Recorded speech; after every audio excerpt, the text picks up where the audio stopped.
بسم اللہ الرحمن الرحیم۔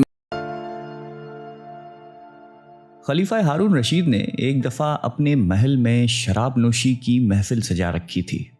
وزراء اور امیر بیٹھے تھے کہ بہلول بھی وہاں آ پہنچا۔ اس نے بادشاہ کی حرکتوں کو خاموش نگاہوں سے دیکھا تو ہارون رشید کو اس کی نصیحتیں یاد آ گئیں۔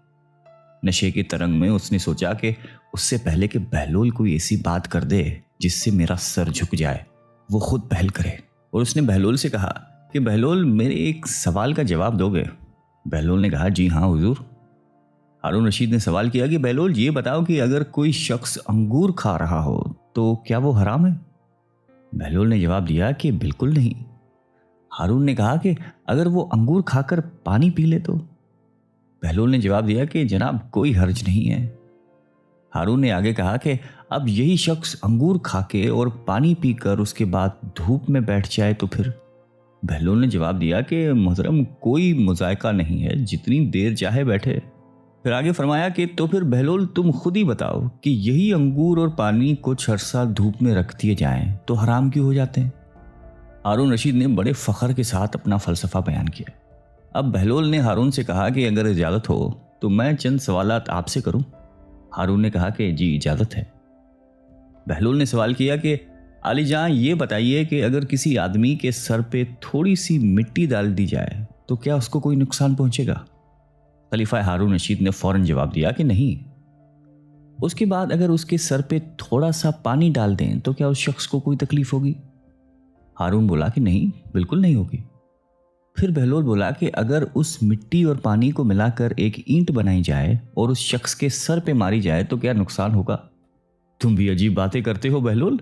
ہارون ہنسا اور کہا کہ اس کا تو سر ہی پھٹ جائے گا۔ تو پھر عالی مقام اگر آپ غور فرمائیں تو آپ کو یہ معلوم ہوگا کہ جس طرح مٹی اور پانی مل کر انسان کا سر پھوڑ سکتے ہیں، اس طرح انگور اور پانی بھی مل کر ایسی چیز بنا دیتے ہیں جو حرام اور ناپاک ہے، جس کے پینے سے انسان کی عقل ماری جاتی ہے اور اس کے برے اور بھلے کی تمیز نہیں رہتی۔ اس لیے اسلام نے اس کے پینے والے پر سزا واجب کی ہے۔ بغداد کے ایک بڑے بازار میں ایک فقیر نان بائی کی دکان کے سامنے سے گزر رہا تھا۔ اس نے ہر طرح کے کھانے چولہوں پر چڑھائے ہوئے تھے جس سے بھاپ نکل رہی تھی۔ ان کھانوں کی خوشبو ان کی لذت کا پتہ دے رہی تھی اور ارد گرد کے گزرنے والوں کو اپنی طرف متوجہ کر رہی تھی۔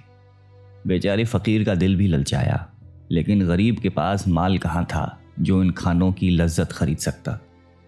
لیکن وہاں سے ہٹنے کا بھی دل نہیں چاہ رہا تھا۔ کھانوں میں اتنی خوشبو تھی کہ بھوک پڑ رہی تھی۔ بالآخر اس نے اپنے تھیلے کو کھولا، اس میں سے سوکھی ہوئی روٹی نکالی اور کھانے کی دیگ کی بھاپ سے اسے نرم کر کے کھانے لگا، جس میں کھانے کی خوشبو بسی ہوئی تھی۔ نان بھائی چپ چاپ یہ تماشا دیکھ رہا تھا۔ جب فقیر کی روٹی ختم ہوئی اور وہ چلنے لگا تو نان بھائی نے اس کا راستہ روک کر کہا کہ کیوں مستنڈے، کہاں بھاگ رہا ہے؟ لا میرے پیسے نکال۔ کون سے پیسے؟ فقیر نے حیران ہو کر پوچھا۔ اچھا کون سے پیسے؟ ابھی جو تو نے میرے کھانے کی باپ کے ساتھ روٹی کھائی ہے وہ کیا تیرے باپ کی تھی؟ اس کی قیمت کون چکائے گا؟ عجیب انسان ہو تم، فقیر نے کہا۔ وہ باپ تو ہوا میں اڑ رہی تھی۔ اگر میں نے اس کے ساتھ روٹی کھا کر خود کو بہلانے کی کوشش کی ہے تو اس میں تیرا کیا گیا جس کی قیمت ادا کروں؟ بس ادھر ادھر کی باتیں مت کر، میں تیری جان ہرگز نہیں چھوڑوں گا، میں اپنا مال وصول کر کے رہوں گا۔ نان بھائی نے یہ کہہ کر فقیر کا گریبان ہی پکڑ لیا۔ بیچارہ فقیر پریشان ہو گیا کہ اس ہٹے گٹے نان بھائی سے اب کس طرح جان چھڑائی جائے۔ اتنے میں بہلول کا ادھر سے گزر ہوا۔ وہ ان کے قریب رک کر ان کی باتیں سننے لگا۔ فقیر نے اس کو ہمدرد جان کر تمام قصہ سنایا تو وہ نان بھائی سے بولا کہ بھائی یہ تو بتاؤ کہ کیا اس غریب آدمی نے تمہارا کھانا کھایا ہے؟ نہیں، کھانا تو نہیں کھایا، مگر باپ سے فائدہ تو اٹھایا ہے۔ میں نے اس کی قیمت مانگی ہے، لیکن اس کے سمجھ میں یہ بات ہی نہیں آ رہی، نان بھائی نے کہا۔ بالکل درست کہہ رہے ہو تم، بالکل صحیح۔ بہلول نے سر ہلایا اور اپنی جیب سے مٹھی بھر کر سکے نکالے اور وہ ایک ایک کر کے ان سکوں کو زمین پہ گراتا جاتا اور کہتا کہ نان بھائی یہ لے، پیسوں کی آواز پکڑ، یہ لے اپنے کھانے کی باپ کی قیمت، ان سکوں کی کھنک میں وصول کر لے، یہ لے، یہ سکون کی آواز تیرے کھانے کی خوشبو کی قیمت ہے۔ ارد گرد کھڑے لوگ ہنس ہنس کر پاگل ہو گئے تھے۔ نان بھائی اپنے خفت مٹا کر بولا کہ یہ پیسے دینے کا کون سا طریقہ ہے؟ بہلول نے جواب دیا کہ اگر تو اپنے کھانے کی بھاپ اور خوشبو بیچے گا تو اس کی قیمت تجھے سکوں کی آواز کی صورت میں ہی ادا کی جا سکتی ہے۔ بہلول دانا ہمیشہ کی طرح ایک دن ہارون رشید کو نصیحت کرنے کے لیے شاہی محل میں آئے، اگرچہ انہیں معلوم تھا کہ اس مغرور عباسی خلیفے کے کانوں پر جوں تک نہیں رینگتی، لیکن عادت سی ہو گئی تھی کہ وہ کبھی کبھار محل میں آ کر اشاروں سے خلیفے کو سمجھائیں کہ وہ غلطی پر ہے۔ ہارون بھی بہلول کی باتیں سننے کا عادی ہو چکا تھا، اگرچہ وہ چبھتی ہوئی باتیں کرتے تھے اور خلیفے کے ساتھ گستاخانہ رویہ اختیار کرتے تھے، اس کے باوجود بھی ہارون بہلول کی باتوں کو سنجیدہ نہیں لیتا تھا۔ لیکن اب کی دفعہ بہلول نے بھاری محفل میں ایسی حرکت کی جس سے خلیفہ بہت ناراض ہوا یوں کہ بہلول دربار میں داخل ہوا تو دیکھا لوگوں کی ایک بڑی تعداد ہارون کے ارد گرد بیٹھی ہوئی ہے۔ جس طرف بہلول نے نظر دوڑائی کہیں بیٹھنے کی جگہ ہی نظر نہیں آئی۔ ساتھ ہی اس نے یہ بھی احساس کیا کہ کوئی شخص انہیں دیکھ کر خوش نہیں ہوا۔ وہ تھوڑی دیر تک کھڑے ہو کر لوگوں کو تکتے رہے، اس کے بعد مجمع کو چیرتے ہوئے سیدھے تخت کی طرف بڑھے اور ہارون کے ساتھ تخت پہ بیٹھ گئے۔ دربار میں بیٹھے ہوئے خوشامدی لوگ چیخنے چلانے لگے کہ یہ کیسی حرکت ہے، یقیناً بہلول دیوانہ ہو گیا ہے، ابھی تک کسی نے خلیفے کی اس طرح سے بے احترامی نہیں کی تھی۔ ہارون لوگوں کی باتیں سن کر بہلول کی طرف غصے سے دیکھنے لگا، لیکن بہلول ٹس سے مس نہیں ہوا۔ ان کے لبوں پر ایک ملائم مسکراہٹ تھی۔ غصے سے ہارون کی زبان بند تھی۔ وہ احساس کر رہا تھا کہ بہلول نے اس حرکت کے ذریعے دوسروں کے سامنے اس کی توہین کی ہے۔ سب لوگ حیران ہو کر خلیفے اور بہلول کی طرف دیکھ رہے تھے۔ ہارون گہری سوچ میں پڑ گیا، لیکن اسے سمجھ نہیں آ رہا تھا کہ کس طرح بہلول سے اپنی جان چھڑائے۔ اچانک اس کے ذہن میں ایک ترکیب آئی۔ وہ ایک مصنوعی مسکراہٹ کے ساتھ بہلول کی طرف دیکھ کر بولا کہ اب جب تم تکلیف کر کے ہم سے ملنے آئے ہی ہو تو تم سے ایک سوال کرنا چاہتے ہیں۔ اگر تم اس کا جواب دو گے تو ہم تمہیں 1000 دینار انعام میں دیں گے، لیکن اگر تم اس کا جواب نہیں دے سکے تو ہم حکم دیں گے کہ تمہاری مونچھیں اور داڑھی منڈوا کر تمہیں ایک گدھے پر سوار کر کے گلی کوچوں اور بازاروں میں پھرایا جائے۔ بہلول سمجھ گئے تھے کہ خلیفہ انتقام پر اتر آیا ہے، اس لیے اس کی توہین کرتے ہوئے بولے، مجھے تیرے دیناروں کی تو ضرورت نہیں ہے، البتہ ایک شرط کے ساتھ تیری پہیلی بوجھنے کے لیے تیار ہوں۔ ہارون نے پوچھا کہ کیسی شرط؟ بہلول نے کہا کہ اس شرط پہ کہ تم مکھیوں کو حکم کرو کہ وہ مجھے نہ ستائیں۔ ہارون سر جھکا کر سوچنے لگا، اس کے بعد دوسری طرف دیکھا۔ ایسا لگ رہا تھا کہ وہ توقع کر رہا تھا کہ مجمع سے کوئی شخص بہلول کو جواب دے دے، لیکن سب دنگ رہ گئے۔ مجبوراً ہارون کہنے لگے کہ یہ ناممکن ہے، اس لیے کہ مکھیاں تو میرا حکم نہیں مانتی۔ بہلول حقارت سے ہارون کو دیکھتے ہوئے بولا کہ تم کیسے بادشاہ ہو جو ان ناچیز مکھیوں کے سامنے عاجز ہو؟ اس بات پہ تمام درباری کہکہ لگا کر ہنسنے لگے۔ ہارون غصے کی عالم میں ایسی نظروں سے درباریوں کی طرف دیکھنے لگا کہ اس کے رعب سے سب کے لبوں کی ہنسی اور مسکراہٹ دور ہو گئی اور ان کی سانسیں رک گئیں۔ بہلول نے اندازہ لگایا کہ انہوں نے ہارون کو حد سے زیادہ دوسروں کے سامنے رسوا کیا ہے۔ اس کے بعد بہلول نے یہ ارادہ کیا کہ ہارون کی دلجوئی کرے اور اس کے غصے کو ٹھنڈا کرے۔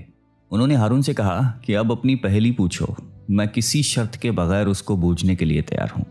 ہارون نے کہا کہ اگر تم نہیں بتا سکے تو وہی سزا دوں گا جو میں نے پہلے کہی تھی۔ اب یہ بتاؤ کہ وہ کون سا درخت ہے جس کی عمر 1 سال ہے اور اس کی 12 شاخیں ہیں، ان میں سے ہر ایک شاخ پر 30 پتے ہیں، ان پتوں کا ایک رخ روشن ہے اور دوسرا کالا ہے۔ بہلول سوچ میں پڑ گئے۔ انہوں نے بعض لوگوں کو یہ کہتے ہوئے سنا کہ یہ کیسا عجیب سوال ہے، بہلول تو اس کا جواب نہیں دے پائے گا، اسے تو سزا ملے گی، بیچارہ بہلول۔ خلیفہ ہارون رشید فاتحانہ انداز میں مسکراتے ہوئے بولے کہ اگر پہلی کا جواب نہیں دے سکتے ہو تو دیر مت کرو اور سزا کے لیے تیار ہو جاؤ۔ اس نے کارندوں کو حکم دیا کہ بہلول کی مونچھ اور داڑھی منڈوا کر گلی کوچوں اور بازاروں میں پھیرائیں۔ بہلول خلیفہ کی بات کاٹتے ہوئے بولا کہ یہ درخت سال ہے، 12 ٹہنیاں اس کے 12 مہینے ہیں اور 30 پتے مہینے کے دن ہیں، جن کا اجلا رخ دن کا اور کالا رخ رات کا ہے۔ جواب سن کر مجمع میں شاباش شاباش کی آوازیں گونجنے لگیں۔ سب خوش ہو کر بہلول کو داد دینے لگے، لیکن ہارون خاموش رہا۔ ان کا منہ لٹک گیا تھا اور اس کے چہرے پر شکست کے آثار نمایاں ہو گئے تھے۔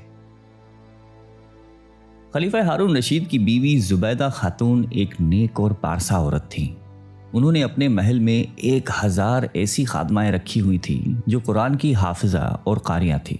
ان سب کی ڈیوٹیاں مختلف شفٹوں میں لگی ہوئی تھیں، چنانچہ ان کے محل سے 24 گھنٹے ان بچیوں کے قرآن پڑھنے کی آواز آ رہی ہوتی تھی۔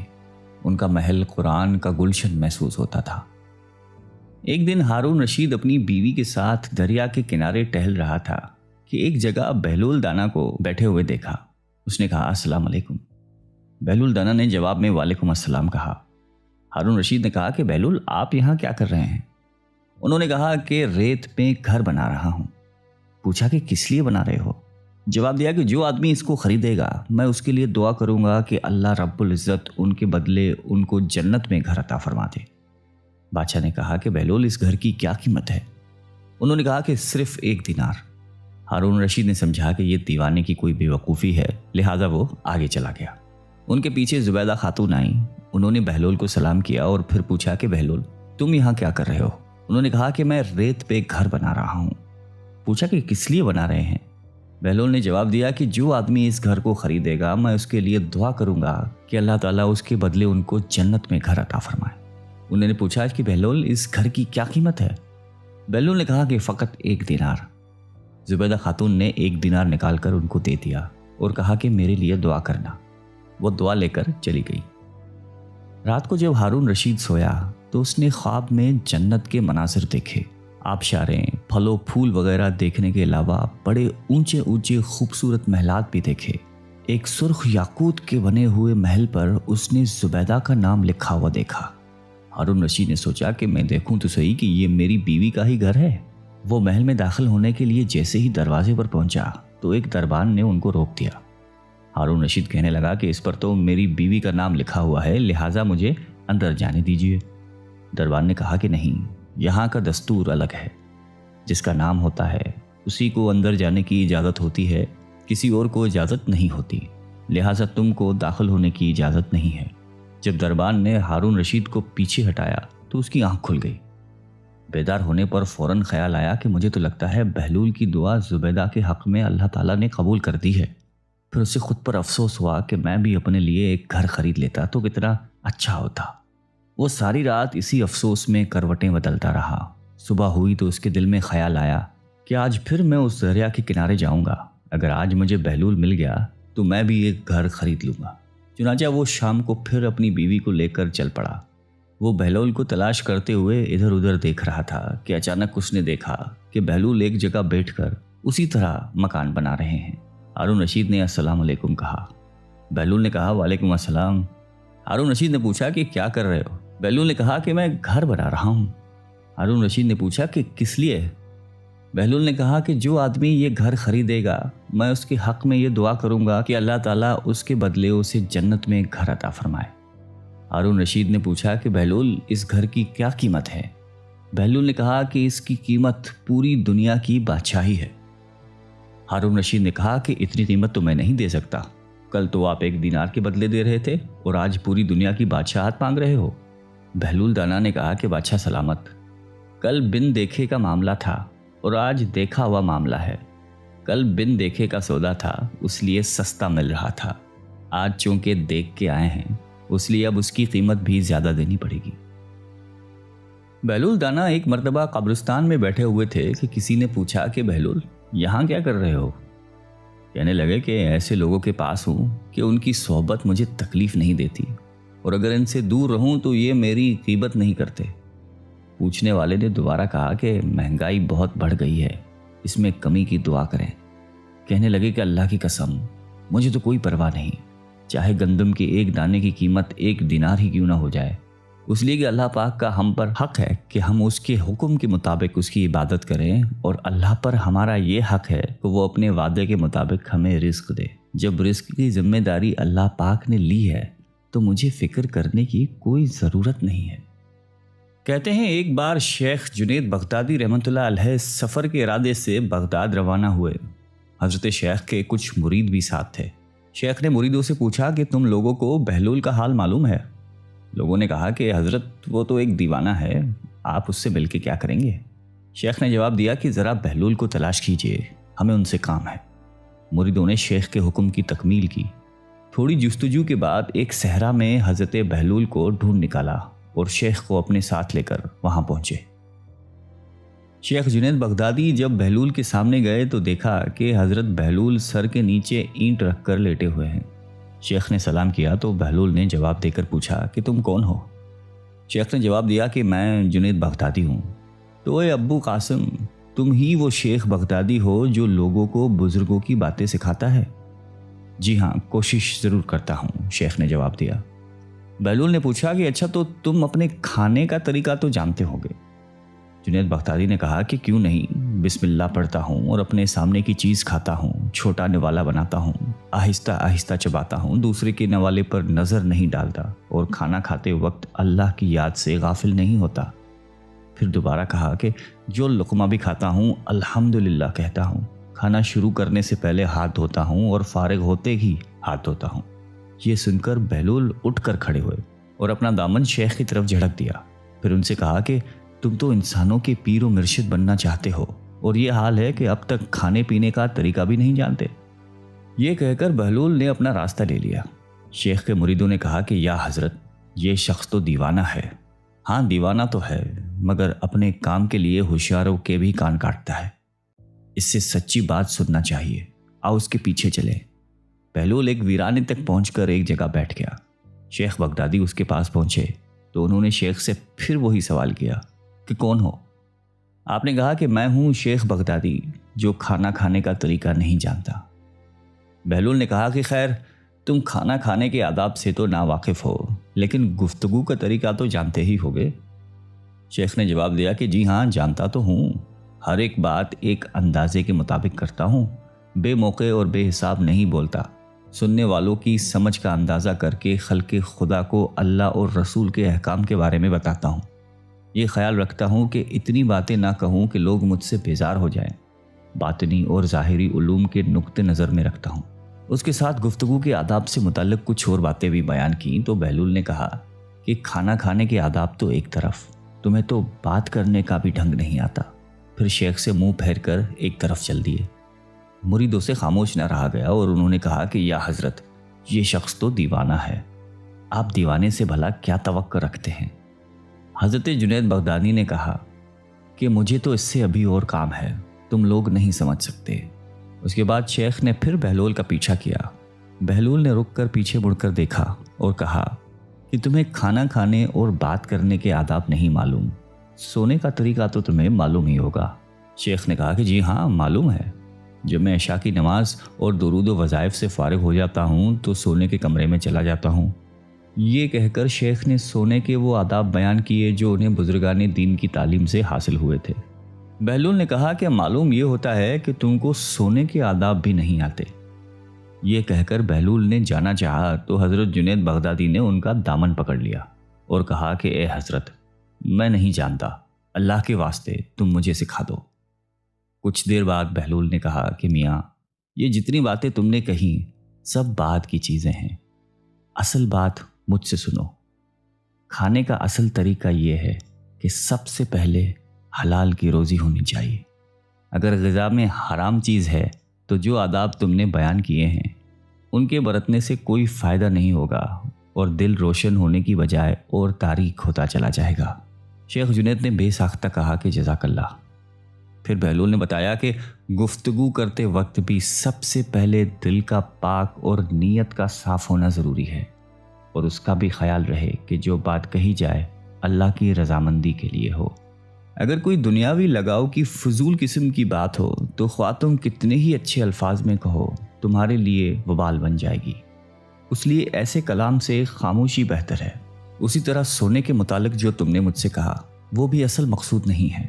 اصل بات یہ ہے کہ جب تم سونے لگو تو تمہارا دل بغض، کینے اور حسد سے خالی ہو، تمہارے دل میں دنیا اور مال دنیا کی محبت نہ ہو، اور نیند آنے تک اللہ کے ذکر میں مشغول رہو۔